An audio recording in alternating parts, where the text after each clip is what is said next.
Good morning. It was during one of my frequent walks along the Arno River that the seed of my latest experiment was sown.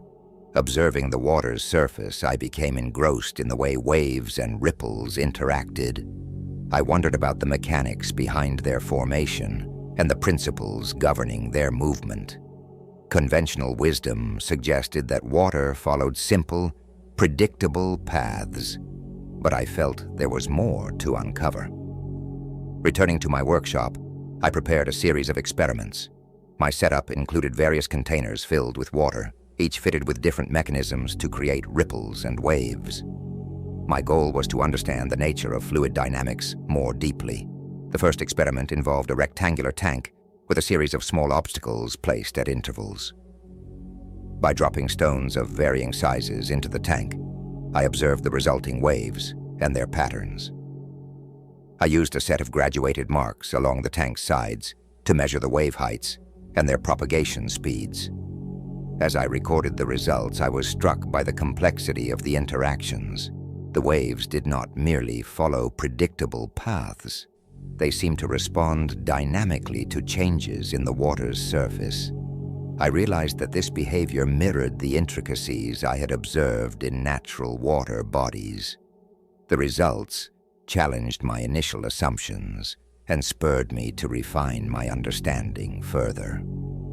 Despite the rigorous testing, not all my experiments were successful. I recall one particularly frustrating day when an intricate contraption designed to simulate bird flight failed miserably.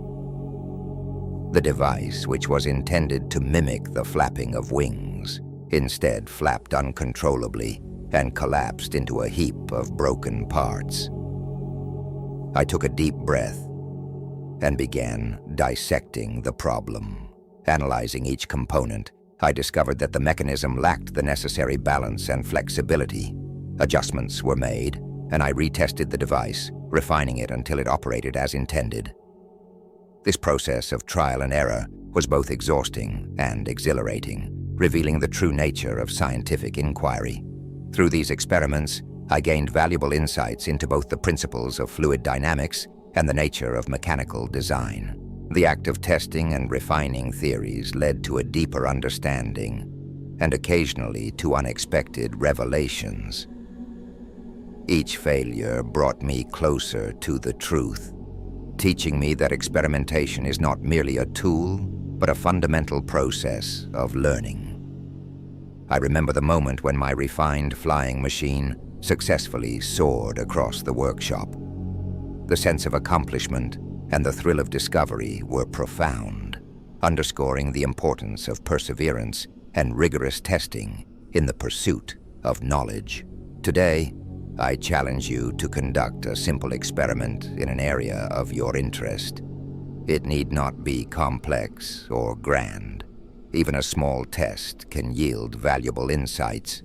Observe the results carefully, document your findings, and reflect on what they reveal. Embrace the process of trial and error as a means of expanding your understanding. Your experiments lead you to new insights and a greater appreciation for the value of testing.